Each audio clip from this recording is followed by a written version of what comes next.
Hello friends, எல்லோருக்கும் வணக்கம். இது நம்மளோட ஹெல்த்தி லைஃப் ஸ்டைல் சேனல். இன்றைக்கி நம்ம சேனலில் நெல்லிக்காய் ஊறுகாய் எப்படி சிம்பிளான மெத்தடில் போடலாங்க பார்க்க போகிறோம். உங்களுக்கு ஊறுகாய் போடவே தெரியாது அப்படிங்கிறவங்க கூட இந்த வீடியோவை பார்த்து ரொம்பவே சிம்பிளான மெத்தடில் நம்ம ஊறுகாய் போட்டுடலாம். அது எப்படின்னு பார்க்கலாம். வாங்க வீடியோக்குள்ளே போகலாம். நான் ஒரு 1/2 kg நெல்லிக்காய் வாங்கி அதை சுத்தமாக தண்ணி விட்டு கழுவிட்டு அதை ட்ரை பண்ணி நல்லா ஒரு காட்டன் கிளாத் எடுத்து நல்லா துடைச்சி வச்சுருக்கேன். அதில் இருக்கிற இந்த சீடை மட்டும் நம்ம ரிமூவ் பண்ணிவிட்டு அதை இந்த மாதிரி பீஸ் பீஸாக கட் பண்ணி உப்பில் போட்டு நல்லா பெரட்டி நீங்கள் வச்சுருங்க. இது நல்லா 1 வீக் நீங்கள் ஊற வச்சிடணும். இல்லை அட்லீஸ்ட் ஒரு 5 days ஆச்சு மினிமம் நீங்கள் இதை உப்பில் போட்டு வச்சிடணும். டெய்லி அதை மிக்ஸ் பண்ணி கொடுக்கணும். கைப்படாமல் நீங்கள் ஷேக் பண்ணி கொடுத்தீங்கனாலே போதும். அப்போ அதில் நல்லா உப்பு பிடிச்சி நல்லா ஊறி இருக்கும். அப்போ நம்ம அதை தாளிக்கும் போது நல்லா சாஃப்டாக இருக்கும். சாப்பிட்றதுக்கு ரொம்ப நல்லாயிருக்கும். சில பேர் அப்படியே ஊறுகாய் போட்டுருவாங்க கட் பண்ணி. அதை விடவே இது ரொம்ப சாஃப்டாக இருக்கும். நம்ம தொட்டு சாப்பாட்டுக்கெல்லாம் சாப்பிடும்போது நல்லா இருக்கும் சாப்பிட்றதுக்கு. இப்போ நான் ஒரு பேன் எடுத்துக்கிறேன். அதில் நல்லெண்ணெய் ஊற்றிக்கிறேன். நம்ம எந்த ஊறுகாய் போடுறதுனாலுமே அதில் நம்ம நல்லெண்ணெய் தான் யூஸ் பண்ணணும்.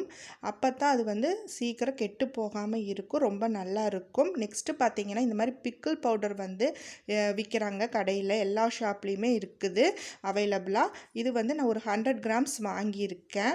இது வாங்கிட்டிங்கன்னா உங்களுக்கு ஊறுகாய் போடுறதுக்கு ரொம்பவே ஈஸியாக இருக்கும். இல்லாட்டி நம்ம பொடிங்கள்லாம் சிலதெல்லாம் அரைச்சி அந்த மாதிரி சேர்த்த வேண்டியது வரும். வெந்தயம், பெருங்காயம், மிளகாய்த்தூள் இதெல்லாம் சேர்த்த வேண்டியது வரும். ஆனால் இந்த பேக்கெட்டில் எல்லாமே உங்களுக்கு கரெக்ட் ரேஷியோவில் கொடுத்துருக்காங்க. ஸோ நமக்கு ஈஸியாக இருக்கும். ஏன்னா அது எவ்வளோ போடணுன்னெல்லாம் நமக்கு தெரியாது இல்லையா அளவு. அந்த மாதிரி இருக்கும்போது இதில் எல்லாமே கரெக்ட் ரேஷியோவில் கொடுத்துருக்கறனால நம்ம இந்த பவுடரை அப்படியே யூஸ் பண்ணிக்கலாம். இப்போது நான் கடுகு போட்டு தாளிச்சிட்டேன். தாளிச்சிட்டு பார்த்து போடணும். அது தெறிக்கும். நெல்லிக்காயெல்லாம் போட்டு நல்லா அதை மிக்ஸ் பண்ணி விட்டுக்கலாம். அந்த எண்ணெயிலேயே அது நல்லா வேகட்டும். சீக்கிரமே அது வெந்துடும். ஏன்னா ஆல்ரெடி நல்லா உப்பில் ஊறி இருக்கிறனால இது சீக்கிரமே நல்லா உங்களுக்கு வெந்துடும்.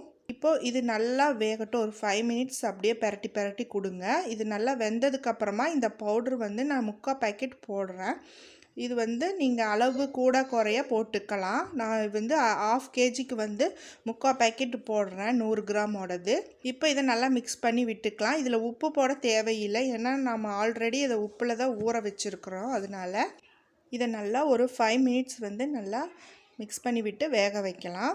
இப்போ 5 minutes ஆயிடுச்சு. நம்ம ஊறுகாய் நல்லா வெந்து ரெடி ஆயிடுச்சு. இப்போ ஃபைனலாக இதில் நம்ம கொஞ்சம் வினிகர் சேர்த்துக்கலாம். ஒரு 50 ml வினிகர் நம்ம இதில் சேர்க்க போகிறோம். அது எதுக்குன்னு பார்த்திங்கன்னா நம்ம ஒரு புளிப்பு டேஸ்ட்டு கொடுக்கும். அது மட்டும் இல்லாமல் ரொம்ப நாளைக்கு நம்ம ஊறுகாய் கெட்டு போகாமல் பார்த்துக்கும். அதுக்காக நம்ம சேர்த்திக்கிறோம். உங்கள்கிட்ட வினிகர் இல்லாட்டி நீங்கள் அதே 50 ml லெமன் ஜூஸ் ஊற்றிக்கலாம். அதாவது ஒரு முழு லெமனோட ஜூஸை நீங்கள் இதில் சேர்த்துக்கலாம்.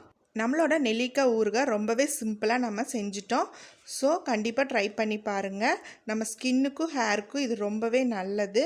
இது ஆறுனதுக்கப்புறமா ஒரு கிளாஸ் கண்டெய்னரோ இல்லை செராமிக் கண்டெய்னர்லையோ நீங்கள் ஸ்டோர் பண்ணி வச்சு யூஸ் பண்ணிக்கோங்க. எந்த காரணம் கொண்டோ எந்த ஊறுகாவாக இருந்தாலுமே நம்ம பிளாஸ்டிக் கண்டெய்னரில் ஸ்டோர் பண்ணி யூஸ் பண்ணவே கூடாது. அது நம்ம உடம்புக்கு ரொம்பவே கெடுதலானது. நெல்லிக்காய் கசப்பாக இருக்கிறனால சில பேர்த்துக்கு சாப்பிட பிடிக்காது. ஸோ அந்த மாதிரி இருக்கிறவங்களுக்கு இந்த மாதிரி ஊறுகாய் செஞ்சு கொடுத்து பாருங்கள்.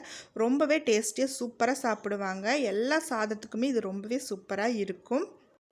இந்த வீடியோ உங்களுக்கு பிடிச்சிருந்தா லைக் பண்ணுங்கள், ஷேர் பண்ணுங்கள். மறக்காமல் நம்ம சேனலை சப்ஸ்கிரைப் பண்ணுங்கள். பக்கத்துலேயே பெல் பட்டன் இருக்கும். அதை கிளிக் பண்ணி ஆல் கொடுங்க.